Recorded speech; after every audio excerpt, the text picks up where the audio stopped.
All right, everybody, hello and welcome to this week's weekly patch notes. We welcome you. Thank you for being here. I'm your host, Max, for this episode, and with me are my hosts, starting with Kid Kojo. How are you? I'm good, man. How you doing? I'm all right, thank you very much. And then moving on to Thamziri, how are you doing? I'm good, homies. Hope you guys are feeling nice. All right. So as always, our social media handles and links are in the description, so don't worry about missing out on any details or information. Alongside those are links to any article or information with relevancy. With all that said, don't forget to like, subscribe, and follow xQc. Any and all support, as usual, is welcome. Now let's get into some gaming tidbits. We begin with admin and announcements. Any from you guys? Just real quickly, I just want to say that this is episode 22 of the weekly patch Oh notes. shit, my bad. I forgot to mention that. Good call. Yeah, that's it from me. Flip, what update did I have? I had something. I forget now. Damn. Well, while you're quickly thinking on that, I'll just say to the listeners out there that apologies for the silence last week. We had technical issues, therefore no episodes came out. But otherwise, Tommy, you still can't think of it? Yes, okay. No, I got it. Go check out the Final Fantasy 16 demo review. That game's actually lit. I'm probably gonna get it. Maybe if it wasn't so damn expensive, but I'll look towards it. Oh, and another thing, I had my first your PC does not meet the requirements thing when I play the game, and I'm very sad about that. I'm gonna cry, and now I'm probably gonna move to console. That is all. What game was it? Well, yeah, it was Need for Speed Unbound. Really? Bro. Still playing Need for Speed. It keeps getting more ghetto, so I'm all about that shit, bruh. You know me. Alright. Well then, getting on with the episode, we start off with the gaming news, and that is myself.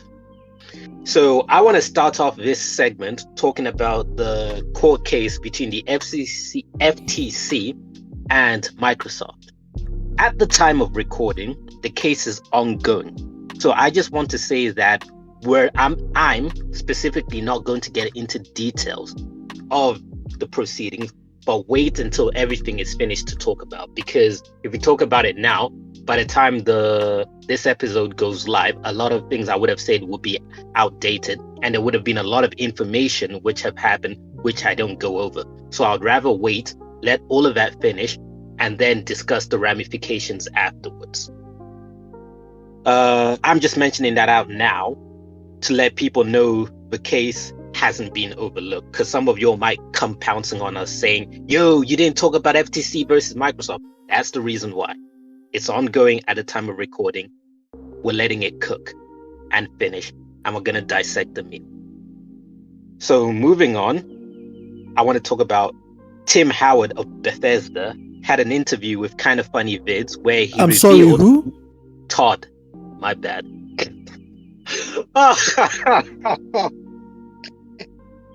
My bad. Good catch.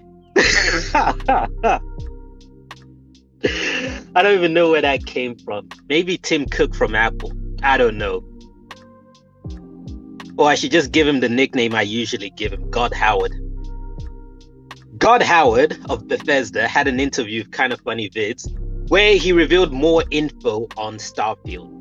He mentioned things like how the game has no fishing mechanic or land-based transportation modes, like vehicles or animal mounts. You'll be moving around through jetpacks, where he said that's fast enough.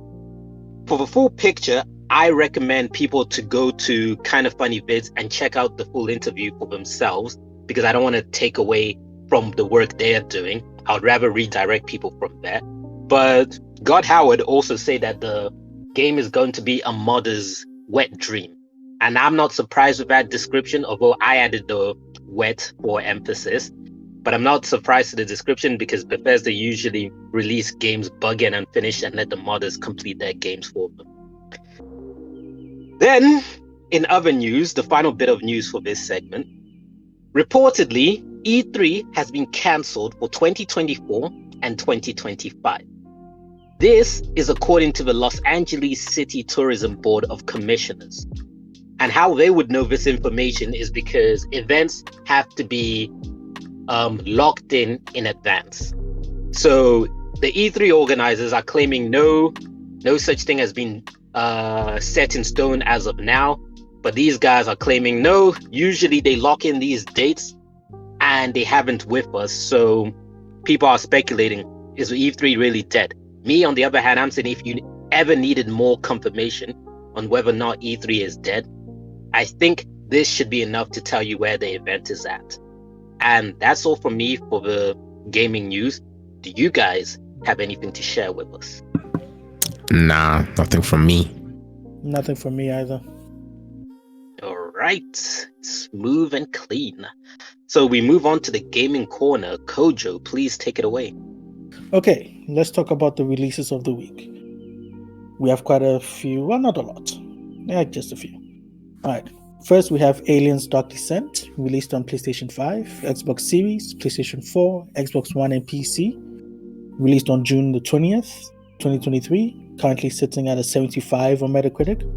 We have Crash Team Rumble, released on PlayStation 5, Xbox Series, PlayStation 4, Xbox One, released on June 20th, 2023, currently sitting at a 71 on Metacritic. We have Rogue Legacy 2. Yeah, it's not great. We have Rogue Legacy 2, released on PlayStation 5 and PlayStation 4, released on June 20th, 2023. We have a game called Solstice, making its appearance on PlayStation 4, released on June 20th, 2023. We have Pikmin 1 and 2, released on the Nintendo Switch, June 21st, 2023. We have Dr. Fetus's Mean Meat Machine, released on PlayStation 5, Xbox Series, PlayStation 4, Xbox One, Switch, and PC, released on June 22nd, 2023. We have the big one of the big ones of the year, Final Fantasy 16, released on PlayStation 5, released on June 22nd, 2023, currently sitting at an 88 on Metacritic. We have Harmony, The Fall of Reverie, released on PlayStation 5 and Xbox Series, released on June 22nd, 2023.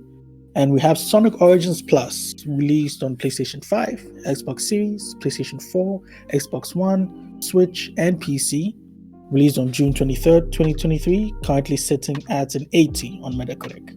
And that is it for the releases of the week and the gaming corner. All right. So I just want to share to add to your Sonic news that it was Sonic's 32nd birthday. That has just passed, and there was a Sonic Central where they released a slew of news where they spoke about Origins, they spoke about Sonic Prime, the next segment of episodes will be coming out, and they released DLC for Sonic Frontiers, and they spoke a little bit about that upcoming Sonic game. I keep forgetting what the name is. Superstars, isn't it? Yeah, and there's been leaks suggesting that game will be coming out in October. So if you're planning to get Spider-Man, if you're planning to get, what else is released in October? A lot of games were releasing on October. Basically, screw all those, save your money for Sonic. Otherwise, that's it from me. Tommy, anything to add to the gaming corner? I don't know what it is about games now releasing Rumble type, versions now, because I got interested. I was like, what the hell is Crash Team Rumble?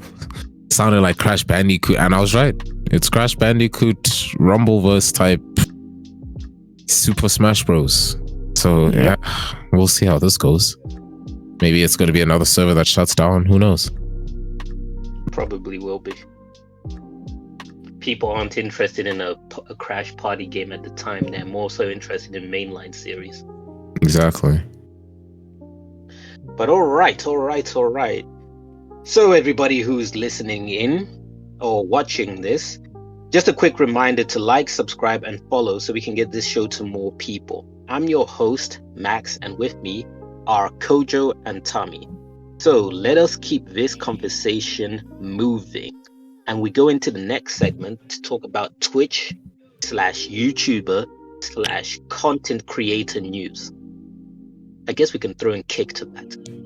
Guys, take it away. Yeah, we actually don't need to, because funny enough, mine will be on xQc claiming Hasan and Pokimane are scared that Kick will succeed. So for those of you who haven't been keeping up to date with what's going on with the whole streaming news, I'll give it to you in brief. Back on June 16, xQc set the internet ablaze when it was revealed that he would be signing a non-exclusive deal with Kick worth up to $100 million, right? So this now puts him earning even higher in terms of a contract than NBA legend King James. You know what I'm saying? So LeBron James. So plenty of streamers have congratulated the Twitch star on getting such a massive, cash money. But there have been others who have been critical because of Kicks associated with Stake, which is a crypto casino and gambling website. On top of that, you guys know the whole Aiden Ross drama that happened when he first got onto Kick.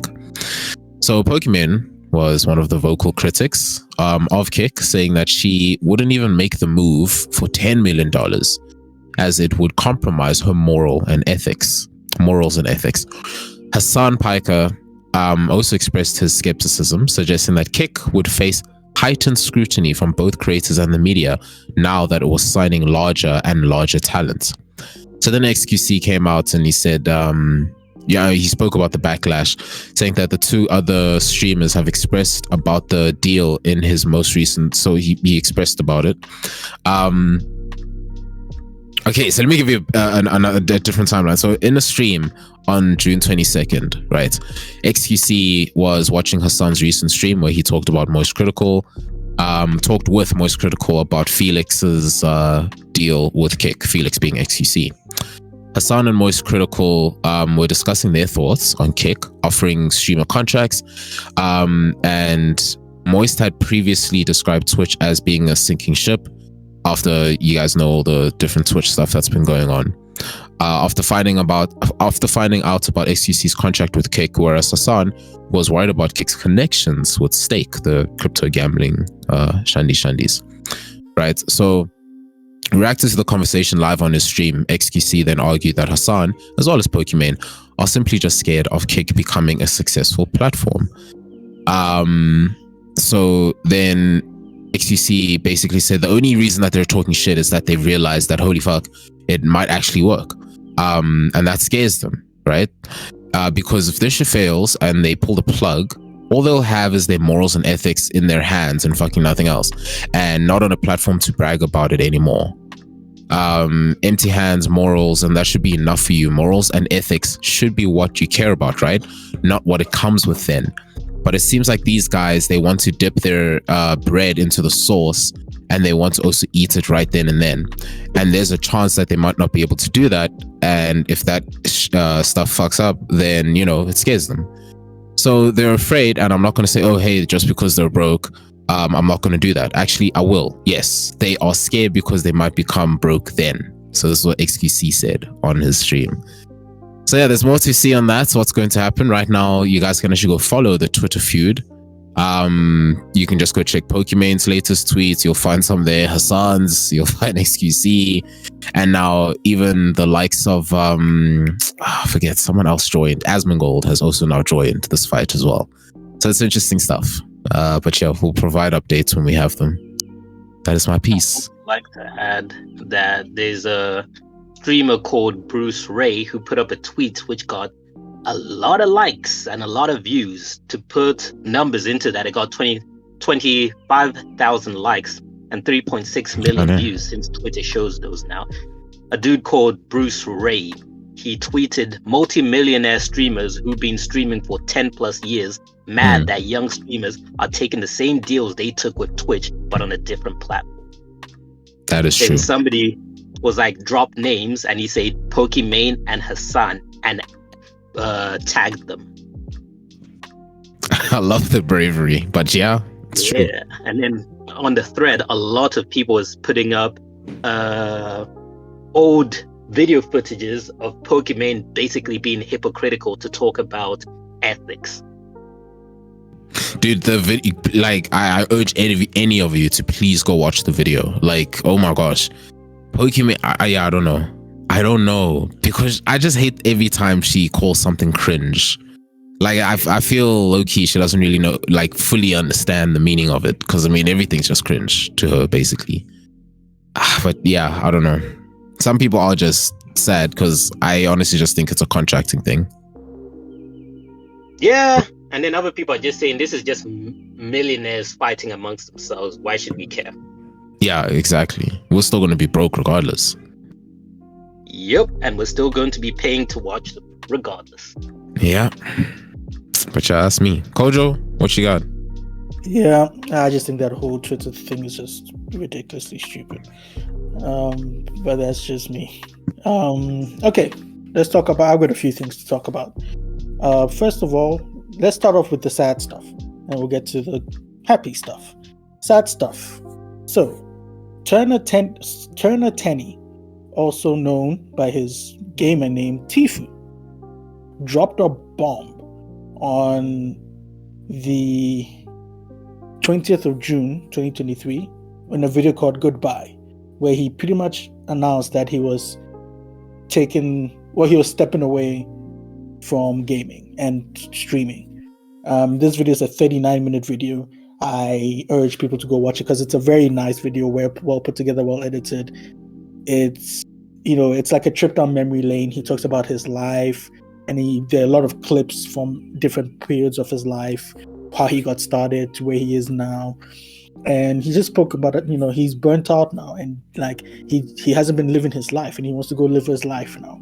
And he said something along the lines, I'm paraphrasing, but he said, once upon a time he used to use gaming as an escape from reality, and now he uses reality as an escape from gaming and streaming.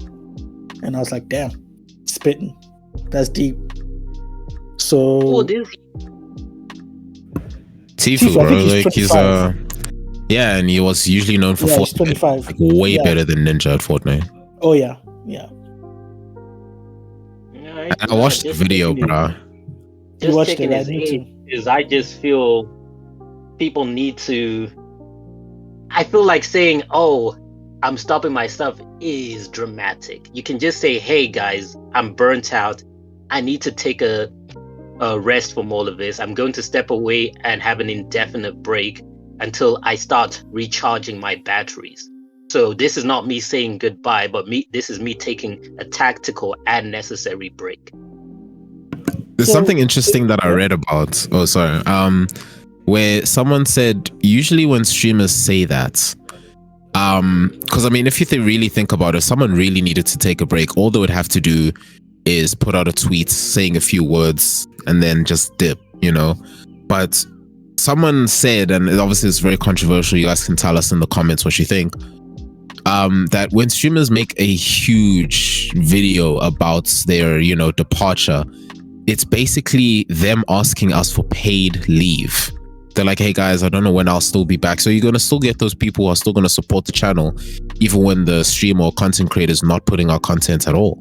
They're still going to subscribe until, the streamer truly says that they've walked away. Because have you guys noticed how no streamer actually says, like, well, not no streamer, some have said it, but like so very, not few, but yeah, quite a lot of streamers say that, they're going to be taking a step back. They don't know when they're going to keep streaming this and this. And you'll notice that guys who say that rather than the guys who say peace out, they still get revenue. Like, it's nuts to me. Say, like, they also, when they're creating the content to say, hey, I'm taking a break, they're monetizing that content. Exactly. Literally, their goodbye is something that's monetized. Yes, 100%. Yeah, so I take it with a pinch of salt when I see people saying I'm burnt out. I'm like, yeah, but there's so many other ways you could do this. If he was younger, like you were saying, like he's 18 or something, I could understand. Like, let's say he's been doing it since he was 12 years old and things started taking effect when he was 15 and he's 18 now, just like, damn, man. But at 25 years old, I understand he's probably been doing it even longer. But surely at a certain point, you can be looking at your life saying, I'm older, wiser, more mature, and this isn't it. surely there's a better way to do this. When you're younger, your solutions are probably not as well thought out. But as you get older, you have better ways of idealizing things. So that's where I'm taking this with a pinch of salt of, okay, cool, you are burnt out, but the way you're going about it, to me, just leaves a bit of a taste in my mouth. But Kojo, as you were. No, I was just gonna say that in the video he says he doesn't know whether or not he'll be back. He does hint that, okay, he might be back at the end of the video, but it is an indefinite break. Money on he'll be back unless he finds a different revenue stream, which allows him to relax his batteries. If he finds something else while he's taking his break where he can start making money, he's not going to return. Like how the Logan brothers are doing different things because they found things which don't have the monotony of content creation. It's more exciting having different things, and those different things also bring in better money. Yeah. It was a very heartfelt video. I urge people to go watch it. It was a very nice video. Tommy, you said you watched it, right? Of course, bruv.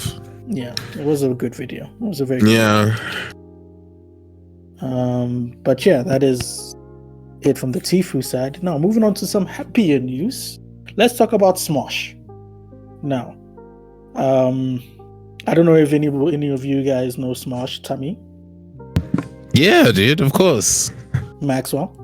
How many cans? The name sounds familiar, but nothing's coming to mind. Wait, is it those people who made those stupid videos of like Mario, Sonic, and stuff like that? They made skits. Yeah, I don't like them. Of course you don't. You're a boomer. No offense.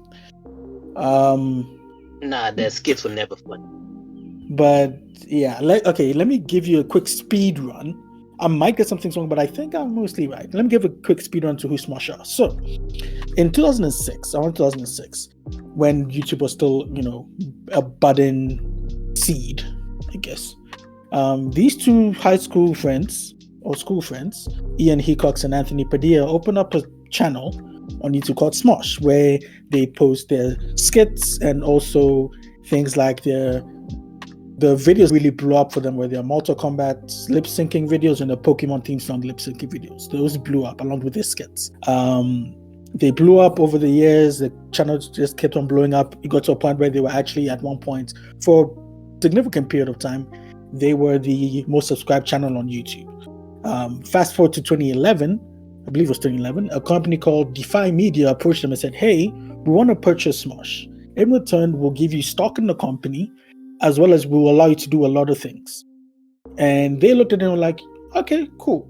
So they said yes. And true to the word, Defy Media, allowed them to do a lot of things. Like they raised the budget of the skits, so the skits saw a huge increase in quality. They did a movie, they did a mobile game, they did comic books, they did magazines, they did a whole bunch of stuff. But over the years, Anthony, one of the two founders of Smosh, he sort of became disillusioned with Defy and content creation, and he saw that he just wasn't feeling the content anymore. And he decided in a bombshell in 2017, he announced that he was leaving Smosh. He went on to do content on his own YouTube channel, where he found success with his I Spent a Day With series, where he spent a day with different content creators, YouTubers, also certain groups of people. Like I spent a day with autistic people, I spent a day with school survivors. Is he the one who said I spent a day with the Norp Star? California? No, just Norp Stars in general, or have different famous ones and talk to them. Was that somebody else? He spent a day with a lot of different people, so I'm assuming yes. But we talked about him before. He's a guy who sits on the left side of the screen. Oh, the right side. With that weird ass room, which is like pinkish or some weird color. Yes, that's Anthony Padilla. So he found huge success in that series. Spent a day with school shooting survivors and stuff like that. I watched some of those videos. They're really, really good. But Ian, the other founder, stayed on with Smosh because he felt like there was more to do there. However, in 2018, Defy Media went under. They shut down. And side note is also, Defy Media has also said that they were not as clean as people thought they were. They also do some shady stuff to their, employees and stuff like that. Their brands that's always the them. case. Yeah. Remember Rooster Teeth? Yeah, Rooster Teeth, Machinima, those kind of people. So yep, always. So yeah, Smosh for a while was unknown what will happen to them. But in 2019, the sun shone on them, where the company Smosh was purchased by Mythical Entertainment, which is run by these two YouTubers called Rhett McLaughlin and Link Neal, who are also known as Rhett and Link, which are two hugely popular YouTubers. So they purchased Smosh in 2019, and they allowed Smosh to continue working up until now, where it was recently announced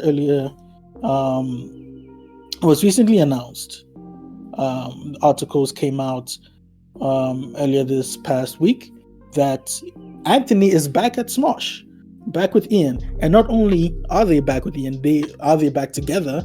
They have purchased Smosh from Rhett and Link. So now they own Smosh again. And that was not a speedrun. Look, let me tell you something. They released a 4-minute video where they talked about how they bought Smosh. However, Anthony made a video called I Spent a Day with Ian Hecox, which was one of their most requested videos, but for obvious reasons it didn't happen until now, where that video is an hour and 13 minutes long, and it's his longest I Spent a Day with video. I summed up that 1 hour 13-minute video for you guys, so you are welcome. And we love it. So yeah, but I also urge people to watch the 4-minute video. It's a very good short video announcing their return. And I also urge people to watch the 1 hour 30-minute video. Just put it on in the background like a podcast. It's really good. It gets emotional at certain points, obviously, because of the content, things like that, their friendship and things like that. But yeah, so everybody's excited to see more people who worked at Smosh and the different Smosh brands are excited now that these guys are back in the hold of Smosh again. Happy that Anthony's back with Ian, and I can't wait to see what these guys do in the future. So I would never really follow this stuff, but I'm happy that I always like a happy ending. So I'm happy that Anthony's back, and Ian and Anthony are back together again. So we'll see the features, because they said they already shot some skits. They've already done some videos together. So we'll see how that goes. So now moving on to my last piece of news. I want to talk about a content creator called Jinnytty, or also known as Jinny. She is a Twitch streamer who travels around the world and streams her adventures and misadventures on Twitch. Maxwell, we've spoken about her before. Tammy, I'm not sure if you know who she is. She's a crazy streamer. Yeah. So she did something pretty amazing. Pardon? Never mind. Wait, did you say illegal? No, continue. So she got up one day and she said, you know what, guys? You know what I want to do? I want to walk across the entirety of Taiwan from tip to toe. Yes, not run, not take a car, not cycle, not drive, walk. Okay. And she started in April, and she finished in June on the 18th, I believe she did. And she actually did walk from tip to toe the entire country of Taiwan. How does it take you 2 months to walk a country? Well, you think it's too long? Yeah, for Taiwan, yes. If she was walking America, I'll be like, damn, that was quick. Taiwan, bro, that country is small. Continue. I'm going to do the number. I'm going to crunch the numbers and check its size, because I'm convinced it's small. But keep in mind that she was walking from morning to evening. She wasn't walking 24 hours. Well, and obviously she'll stop and take breaks. She stopped to eat, stopped to do different attractions and things like that along the way. It's not like she was just walking, not stopping to take in the sights. All right, what's a small country?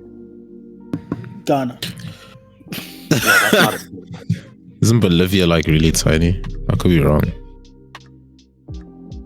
You guys continue talking as I try to come up with size comparisons. Like, bro, Taiwan is smaller than Madagascar. Anyway, so she finished on the 18th, I believe, of June. And this is what she said on Twitter. Actually, she called it just funny. So she called the walk journey, she called it a waddle-thon. Tell me you remember waddle? Yeah. Yeah, I believe that's where she got it from. So I just found that cute. She called it a waddle-thon. So she called it a waddle-thon 1, so I believe she's going to do more. But anyway, this is what she said on Twitter. Waddle-thon finished. Walked total 1,076 kilometers. I'm infinitely grateful for having such an amazing community with so many people who watched and supported me the whole journey. Thank you everyone. And also thank you, Taiwan, for being so generous, kind of supportive. I love Taiwan, end quote. And then this is what she said on Instagram, which is a little longer, and I quote, Waddle-thon day 1 to 42. Completed the waddle-thon. We did it. I walked across the country. Walked total 1,076.45 kilometers from Yilang to Kenting Pingtung. Visited 4 points of Taiwan, easternmost, northernmost, westernmost, and then finally the southernmost. Thank you so much, everyone, for coming. How long did you say is the distance? 1,000? 1,076.45 kilometers. Thank you. Let me continue. Thank you so much, everyone, for coming along the journey and supporting immensely. It was one of the biggest challenges in my life, but I enjoyed every moment of it with my community. I'm infinitely grateful for having such an amazing community and so many people who watched and supported me the whole journey. Thank you so much, everyone, and also thank you, Taiwan, for being so generous, kind, passionate, and supportive. It almost felt like the whole country was rooting for me. Taiwan is a country with such beautiful people and places. I love Taiwan. Thank you. End quote. And I want to talk about this because not a lot of people are talking about it, if any at all. I didn't find any news articles on it. But I would check in every now and then. I'll tune in, the time difference was weird. So when I would wake up in the morning, she would already be like 6 hours into her stream. So I check in every now and then to see how she was doing. And I was lucky enough to catch the final day. So I watched the final day live. And at the end, there were a lot of people waiting for, throughout the journey, the people would stop, see her, take pictures, give her stuff, encourage her, that kind of stuff. And there were a lot of people waiting at the finish line, a lot of people. And yeah, so these are some of the stats of her waddle-thon. So total hours watched was 6,545,284. Her airtime was 573 hours and 5 minutes. Her subscriptions gained were 36,869. Her peak viewer count was 27,363, which is the most for the channel. Her daily estimated audience average was 83,051. Her average viewers were 11,422. Her followers gained were 90,092. And her estimated earnings, there's a huge disparity because it's hard to calculate just how much someone has earned. But the rough estimate is between $30,659 to $93,119. So there's a huge disparity. But yeah, that's pretty much all I wanted to talk about. Although, actually, wait, one more thing. She did encounter there were some downs in her journey, although they were mostly positive. At one point, a creepy stalker was following her. And Twitch chat saw it as well. He was this guy dressed in black with a motorcycle helmet. He was following her. Then at a certain point, he'd walk ahead of her, wait at a bus stop, wait for her to pass, and he would continue following her. But eventually he was found by the police and taken. He was institutionalized, and Jinny was talking about it, and she was like, it actually made TV news in Taiwan. And yeah, but that's pretty much it. Unless I missed anything that else I want to talk about. Tfue, Smosh, Jinny. Nope, that is it. Maxwell, have you finished denouncing Jinny and her achievement yet? I'm just saying it's not that big of a deal. I think it's a big deal. Okay, Maxwell, you go walk the entirety of Taiwan. Give me the money and let me go there, and I will.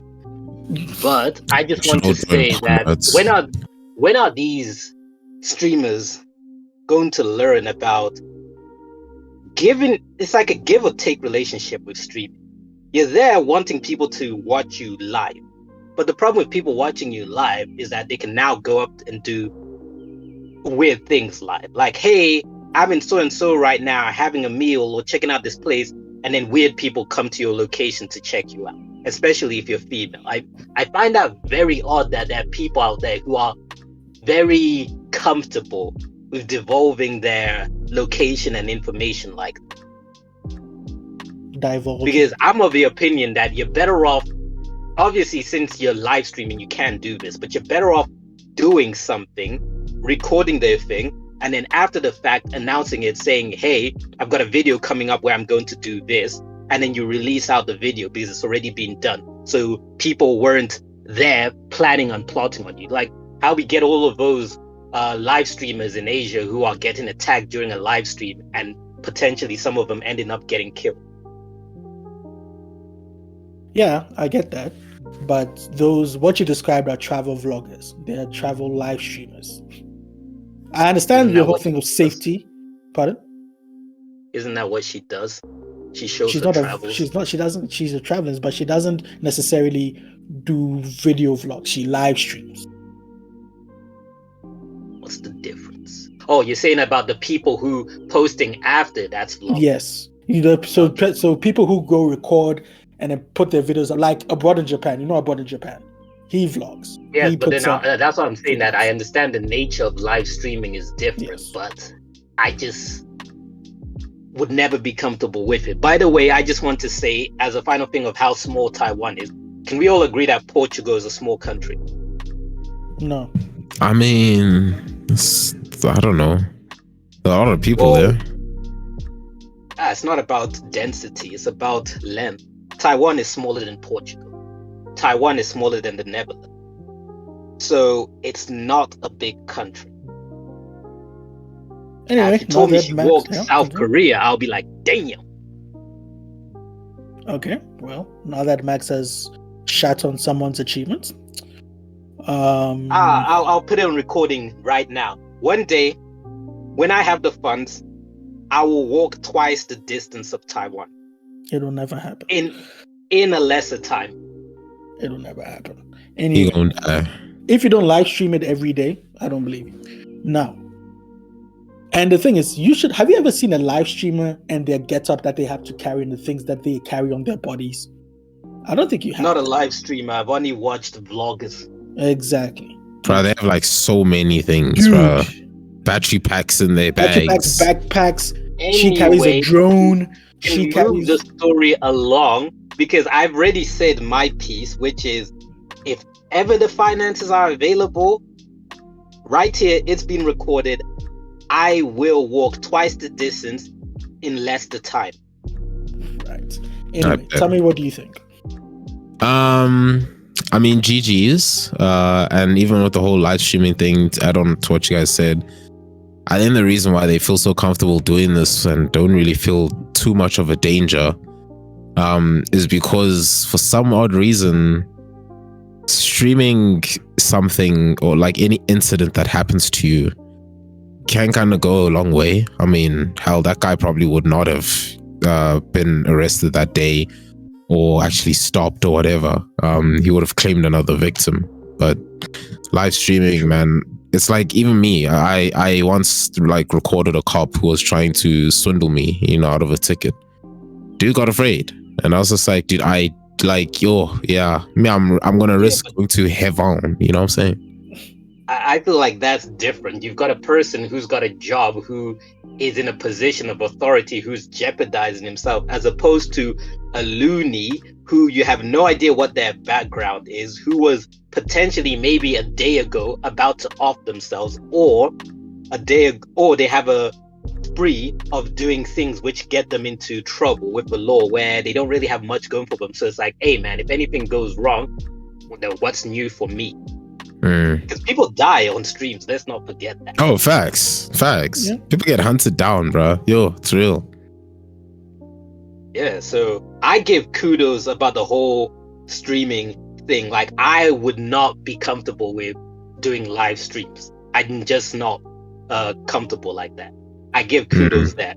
The whole walk the country, I can do that. Of course you can.